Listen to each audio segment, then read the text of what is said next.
जय श्री राम दोस्तों, स्वागत है आप सभी का हमारे इस नए वीडियो में। तो आपने देख ही लिया होगा लास्ट वीडियोस में कि हमारी बाइक में लग चुका है टायर। आप देख सकते हो ये है 150 सेक्शन विद अलॉय व्हील।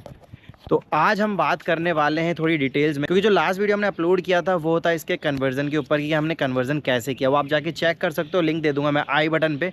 बाकी आज बात करने वाले हैं डिटेल में कि हमने कौन सा टायर यूज़ किया है, कौन सा अलॉय व्हील यूज़ किया है, और इसको राइड करके बताने वाले हैं कि कैसा एक्सपीरियंस है इस अलॉय व्हील के साथ। गाइस, सबसे पहले बात कर लेते हैं इस अलॉय व्हील की। जो आप ये अलॉय व्हील देख रहे हो ये ऑफिशियली रॉयल एनफील्ड की तरफ से आने वाला अलॉय व्हील है, जो अपना मिलता है मीटियोर 350 में। अगर आप मीटियोर 350 बाइक देखोगे ना तो उसके अंदर यही अलॉय व्हील रहता है। बट अभी जो अलॉय व्हील हमने लगा रखा है ना, मैं बता देता हूँ हमने कहाँ से लिया और इसकी वजह से रेट क्या होती है। इसकी रेट अगर आप ऑफिशियली स्टोर पे जाओगे, मतलब सर्विस सेंटर पे या कहीं स्टोर पे जाओगे लेने, तो वहाँ पर आपको ये मिलेगा अराउंड 8 to 9,000, क्योंकि रियर अलॉय व्हील है। भाई अलॉय व्हील महंगा आता है, स्पोक व्हील सस्ते आते हैं, ठीक है। तो हमने सेकंड हैंड लिया है, ठीक है। जिन भैया से हमने इसमें इंस्टॉल करवाया है वहीं से हमने सेकंड हैंड लिया है और हमें बहुत अच्छी रेट में मिल गया, ठीक है। तो ये अच्छी बात है हमारे लिए, क्योंकि हमें इसमें ज़्यादा पैसा फूंकना नहीं पड़ा। अब बात कर लेते हैं इस टायर की। आप टायर देखोगे ना एक बार तो टायर प्रोफाइल चेक करो। अभी हमने टायर प्रोफाइल भी बढ़ाई है। तो ये जो टायर है ये है अपोलो की तरफ से आने वाला H1। गाइस, ये जो टायर है ना ये आता है 150/60 एंड R17, मतलब 17 इंच। तो अगर आप ये अलॉय व्हील देखोगे ना पूरा, और ये जो टायर देखोगे अभी कन्वर्जन होके 17 इंच हो गया है, और अगर आप आगे वाला देखोगे तो वो है हमारा 18 इंच। बट ज़्यादा फ़र्क नहीं है। एक चीज़ और बताना चाहूँगा, अगर आप यहाँ देखोगे ना तो यहाँ पर इसको फिट करने में कोई दिक्कत नहीं हुई। यहाँ पे चेन कवर से दूर है, इसके हब में मतलब कोई प्रॉब्लम फेस नहीं करनी पड़ती हमें, क्योंकि इजी प्लग इन प्ले वाला काम है मीटियोर 350 के इस अलॉय के साथ। बाकी मैं यही कहूँगा आप ये अलॉय आराम से यूज़ कर सकते हो, क्योंकि ऑफिशियली रॉयल एनफील्ड की तरफ से आने वाला है। रॉयल एनफील्ड की सारी जो भारी बाइक्स आती है ना उनको आराम से झेल लेगा। कहने का मतलब हमारी जीटी को भी झेल रहा है तो झेल लेगा, ठीक है। कोई दिक्कत नहीं होगी, इजी प्लग एंड प्ले का काम है। मैंने बता ही दिया कि यहाँ पर गैप है, थोड़ा सा है बट ज़्यादा भी नहीं है, क्योंकि हमने जो टायर है वो बड़ा डाला है ना 150 सेक्शन। बाकी आप देख सकते हो चेन कवर के यहाँ से थोड़ा सा गैप बच रहा है। दूसरी तरफ भी देखते हैं तो यहाँ पर भी गैप है, मतलब टच नहीं हो रहा है। बाकी अगर रियर प्रोफाइल देखोगे ना गाड़ी की तो बहुत ही ज़्यादा सही हो गई है, मतलब मज़ा आता है अभी इसको चलाने में भी। तो अब चलते हैं सीधा और राइड करके बताते हैं कि एक्सपीरियंस कैसा है। बाकी की जो डिटेल्स है, कहने का मतलब अच्छे से डिटेल में हम आपको रिव्यू बाद में दे पाएंगे जब इसे राइड कर लेंगे, क्योंकि अभी तो हमें सिर्फ अच्छाइयाँ दिख रही है। जो इसकी बुराइयाँ हैं वो भी पता लगेगी धीरे धीरे कि एक्चुअली में प्रोज एंड कॉन्स है ना, वो मैं आपको बाद में बता पाऊँगा, ठीक है। तो चलो सीधा मोटो ब्लॉग पे चलते हैं और बाकी की चीज़ें राइड करके बताते हैं आपको। Let's go. तो गाइस, कन्वर्जन से हुआ क्या एक बार देखो।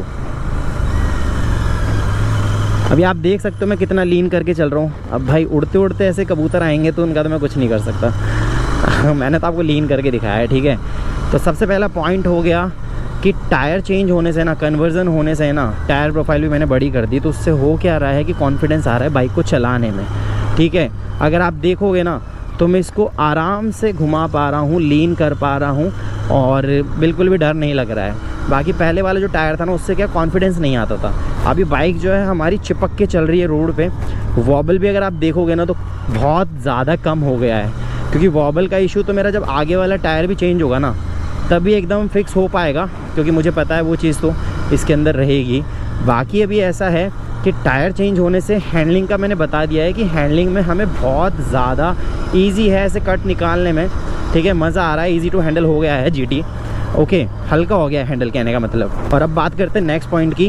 तो 17 इंच होने की वजह से हुआ क्या है, हमें अच्छाइयाँ तो दिख रही है, बुराइयाँ जो है वो मैं बाद में बताऊँगा। बट उसमें से एक चीज़ बता देता हूँ, अगर 17 इंच हुआ है ना हमारा टायर 18 से, तो इसका जो माइलेज है वो थोड़ा सा तो गिरेगा।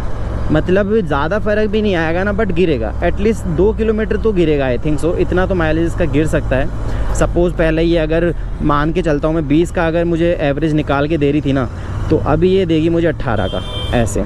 और अगर 18 निकाल रही थी तो 16। इतना मैं मान के चलता हूँ कि इतना डिग्रेड होगा, क्योंकि टायर छोटा हो गया है, ठीक है। हम ज़्यादा एरिया कवर नहीं कर पाएंगे।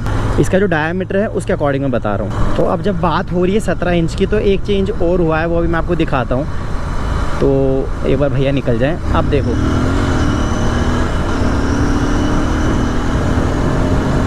तो गाइस, टायर छोटा होने से है ना इसका जो इनिशियल है ना वो भी बढ़ गया है। मतलब बहुत जल्दी ऐसे भाग रही है गाड़ी। इनिशियल बढ़ गया है बट टॉप एंड जाने में थोड़ा कम हो गया है, ओके। एंड एक चीज़ और है कि अगर आप आरपीएम देखोगे ना, अभी मैंने जो फेस किया वो मैं बता रहा हूँ। आरपीएम मेरा इतना आरपीएम में अच्छी खासी स्पीड चल जाती थी, बट अभी नहीं जा रही है, ऐसा पता नहीं क्यों, बट हो रहा है। ठीक है, तो गाइस आप समझ ही गए होंगे। और जो मेन रीज़न है ना, सबसे बड़ा जो रीज़न है GT ऑनर्स के लिए, वो ये है कि भाई उनकी बाइक जो है ना वो ट्यूबलेस हो जाएगी। ठीक है, जो स्पोक्स चला रहे हैं ना अभी भी, जैसे मैं 2022 का मॉडल चला रहा हूँ, ठीक है, तो वो ये कन्वर्जन कर सकते हैं। आई नो कि अभी GT खुद ही है ना अपना ट्यूबलेस वाला वर्जन निकाल दिया है, आई नो, बट एक चीज़ और है कि उस ट्यूबलेस वर्जन में भी है ना, उसका टायर अगर आप देखोगे ना तो वो इतू सही है भाई, नहीं आता है कॉन्फिडेंस, कमज़ोर टायर पे नहीं आता है। आपकी जब बाइक इतनी पावरफुल है ना और आप एकदम पतले से टायर पे चलोगे ना तो ऐसे ऐसे होती है वो। ठीक है, इसलिए टायर अच्छा होना ज़रूरी है, वो फिर वॉबल नहीं होगी, ऐसा फिर स्टील की तरह ऐसे ऐसे नहीं होगी। और भाई मैं तो एक चीज़ चाह रहा हूँ, अगर GT इतने अपग्रेड कर ही रही है ना अपनी बाइक्स में, जैसे 750 भी आ रही है, ठीक है, थोड़ी चेंज होके आ रही है ना GT में ही, तो मैं ये चीज़ चाह रहा हूँ कि भाई अपने टायर भी प्लीज़ थोड़ा सा अपग्रेड कर दो GT का, जिससे और मज़ा आ जाए राइडर्स को। आई नो एवरेज थोड़ा और कम हो जाएगा बट स्टिल मज़ा आएगा भाई, राइड करने में मज़ा आएगा और कॉन्फिडेंस आएगा। गाइस देख लो यहाँ पे ट्रिप चल रही है 162, तो ये जब मेरा टायर डला था ना उसके बाद से ही चल रही है, तो इतना चला चुका हूँ अभी तक में, और अभी तक का जो एक्सपीरियंस था वो मैंने बता दिया है आपको। ठीक है, एंड अगर आप भी मोड करवाना चाहते हैं अपनी बाइक में ये, तो कर सकते हैं भाई, कर सकते हैं। ठीक है, जिनके पास भी पुरानी GT है, जैसे मैं भी हूँ एक उनमें से, अभी नई GT वाले अलॉय वाले हैं, उनको तो क्या ही बोलूँ मॉड करने को, वो ऑलरेडी अलॉय लेके बैठे हैं। बट जिनके पास स्पोक है ना वो ये मॉड कर सकते हैं। अब मैं आगे का अलॉय मैंने क्यों नहीं लगाया अभी तक, वो भी मैं बता देता हूँ, वो भी मैं सोच रहा हूँ। वैसे तो मुझे अलॉयज़ में अपग्रेड करना ही नहीं था, क्योंकि कैफे रेसर जो है ना भाई, वो स्पोक के साथ ही मज़ा आता है देखने में बाइक को, बट अलॉय में अपग्रेड करना भी ज़रूरी है, क्योंकि बाइक ट्यूबलेस हो जाती है, कुछ चीज़ें हैं, है ना। और तो क्या, और हाँ, और जो मैं चीज़ बोल रहा था वो मैं भूल गया, मैं वापस से मेरे को याद आया, क्लिक हुआ तो मैं बता देता हूँ। हाँ, तो मैं बात कर रहा था आगे के अलॉय की, तो आगे का अलॉय जो है ना वो भी मैं चेंज करूंगा।